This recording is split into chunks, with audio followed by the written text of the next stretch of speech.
For them, they were not just attending a gathering. For them, they were making history. They were part of something that had never happened before in UP, and they want to make it. Uh, they want to make it appear that the farmers are now on the same page, at least the UP farmers, and that is going to have a very important impact in the coming elections.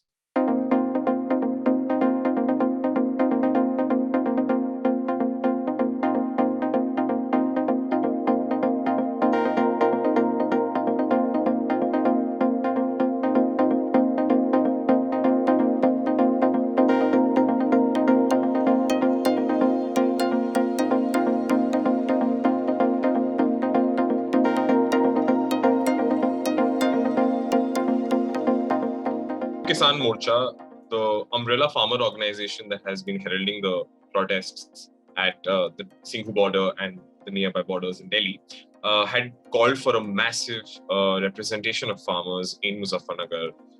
They called it as the Kisan Mazdoor Mahapanchayat. Essentially, the idea was to make sure this message goes across for farmers in UP and the BJP party in rule, that now they are going to campaign against the party in the coming elections. It was a show of strength to say that the protests have not died down or subdued. This is thousands and thousands of farmers turned up in Muzaffarnagar's GIC ground on Sunday. The Sanyukt Kisan Morcha leaders and Rakesh, presently the face of the farmer movement, were present at the stage. They more than 50-60 speakers addressed the farmers. They talked about the farm laws. They talked about how the present party is an anti-farmer party, and they are not taking into account the interests of these farmers. And essentially, it was to make sure that a mass mobilization of farmers in UP happens, so that there is more pressure on the government to repeal the laws, which has been the demand since day one.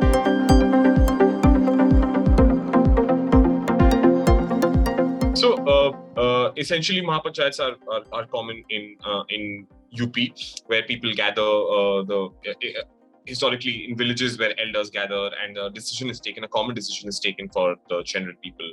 And the idea was that Muzaffarnagar has a very important significance when it comes to Mahapanchayats. In 2013, when the communal riots happened between Hindus and Muslims, it was a Mahapanchayats that had been a triggering cause that had led to this entire large-scale violence. The idea behind the Mahapanchayat was to make sure that people are given this message that they have to be united as farmers, that they must rise above their differences of caste, community, and religion, and they have to come together as a farmer identity, and perhaps then only they can either send a strong message to BJP or defeat them in the upcoming elections. And this is the same reason why, because Muzaffarnagar was also referenced a lot in the speeches where people talked about the unity and how this party has a history of communal politics.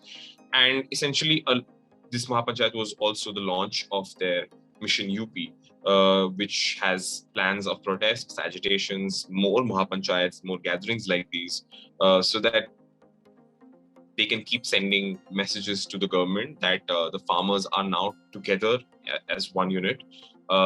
They are not going to take the fact that the laws have not been repealed yet lying down.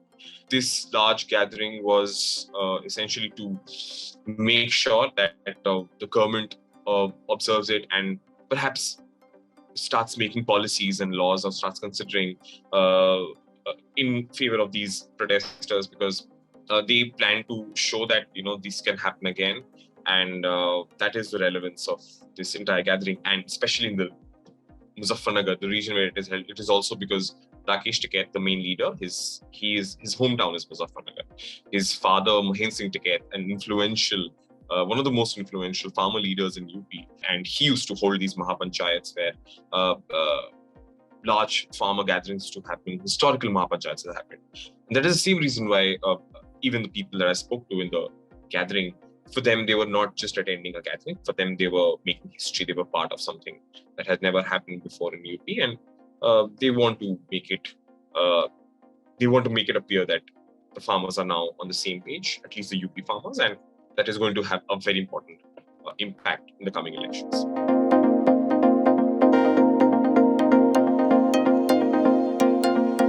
On 27 November, when the farmers from Punjab and Haryana arrived at Singhu border, they camped for a day. The Delhi police violence happened, and slowly the protest began gaining momentum, and it has now been 9 months that the farmers and the protesters are still at it. They're still going strong. The protest has now spread to other parts of the country where other farmers are also joined in. It's also at Ghazipur. It's also at Tikait border. So the Delhi protests are still intact. At Ghazipur, the protest was being led forward by Rakesh, who is the leader of Bharatiya Kisan Union. Earlier this year, there was a call by the Ghaziabad administration that the protest at the Ghazipur border must be removed, and if it does not happen by will, there will be security deployed. They might be the protest site might be vacated by force.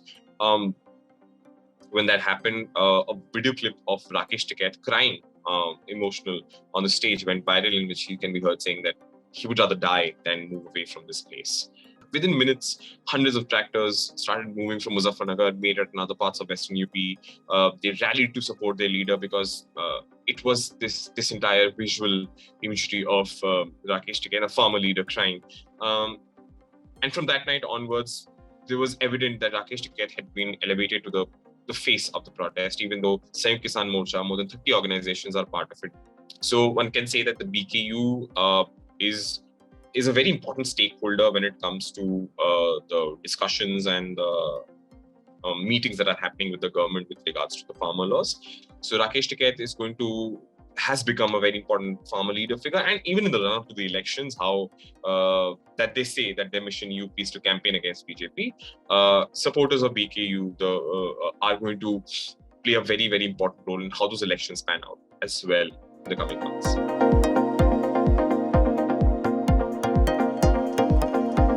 The protesters at Singhu border and in other regions have only one demand. They want to repeal the farmer laws. These 3 bills were passed by the government recently, and this legislation has sparked this form of protest again by the farmers. Essentially, which started with Punjab, Haryana, and UP, and now it has spread to different parts of the country. One of the many demands that the farmers have is the fact that the minimum selling price of crops, MSP, should be given a legal mandate. Like, it should be illegal to sell beyond a certain price.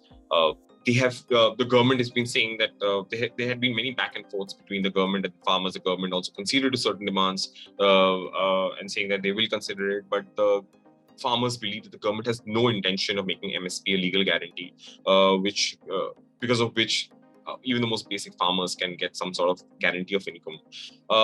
Another aspect that the farmers have been protesting since the first day is the possible corporatization of their farm holdings and farmlands. They feel that corporate companies like Ambani's and Adani's are going to control their crops. There's going to be absolutely virtually no control of the farmer, of his own land and his own crops and produce. Also, the dilution of the entire mandi system, which is a lifeline system for farmers in Punjab, Haryana, and some other states where the mandi system is applied.